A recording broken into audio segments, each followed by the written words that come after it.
Bye, Bandai. Well, there's no reason to ever think that they'll ever release another figure after...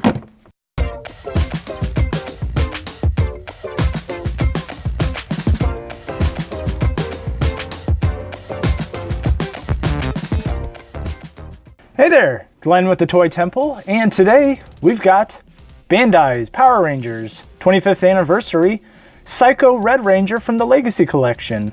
And the Psycho Ranger, you've probably not heard of him unless you watched Power Rangers in Space back in the 90s, but the Psycho Rangers, they're awesome. They're like Power Rangers, but evil. Who'd have thought? I like evil Power Rangers. The packaging on this, not super great.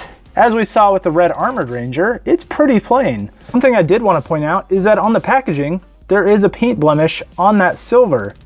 See the red right there? Crazy. Looks like they're releasing the blue and the red Psycho Rangers. The green I think was a con exclusive, and the silver is Entertainment Earth exclusive. And maybe someday in the future, I'll do a review where I paint one of the Rangers green or silver. So stay tuned. Going back to the front, looks like he comes with a weapon. That figure's looking pretty awesome. A lot of paint detail from, wait, okay, that still says Bandai, right? Right.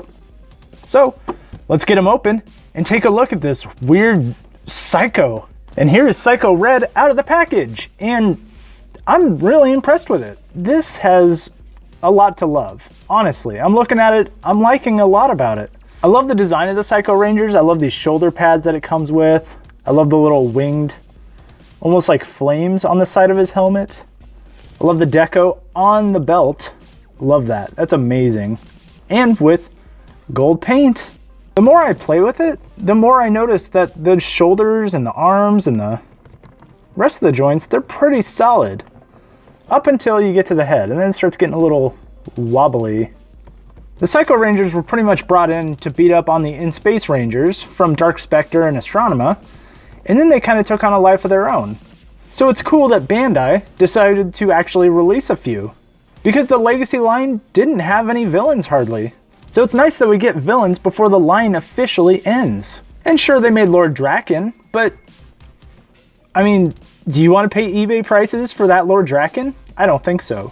Articulation, he comes with your standard Bandai fare, ab crunch, which doesn't really crunch, it's kind of loose, but it's there. Waist swivel, ball and socket leg joint, no thigh swivel, I think that's weird. Double jointed knees, ankle pivot, it goes up and down. Arms are double jointed. Wrist goes 360. There's no single joint on the wrist because it's on a ball and socket. And the head, it's a little loose like I had mentioned, but it's not coming off. And I do have to say, the joints are pretty tight on this one, so I don't think I'll have a hard time making it stand up. As far as the paint goes, they really took their time on this one, and it's weird to hear me say that about a Bandai toy. They did each of these individual studs with silver. The gold paint on the buckle, amazing. And right along the waist, really cleanly painted. Looks really nice. Along the legs here, you've got red stripes going down past the calf muscles, and red stripes along the forearm. Even got red on the rear, red shoulder pads, red that goes all the way around his neck. The silver in his mouth, very cleanly painted. Am I hearing myself? Paint detail done well with Bandai. That's whew. Accessory wise, he does come with one sword. There's no Build a Zord figure in there, but the sword's nice.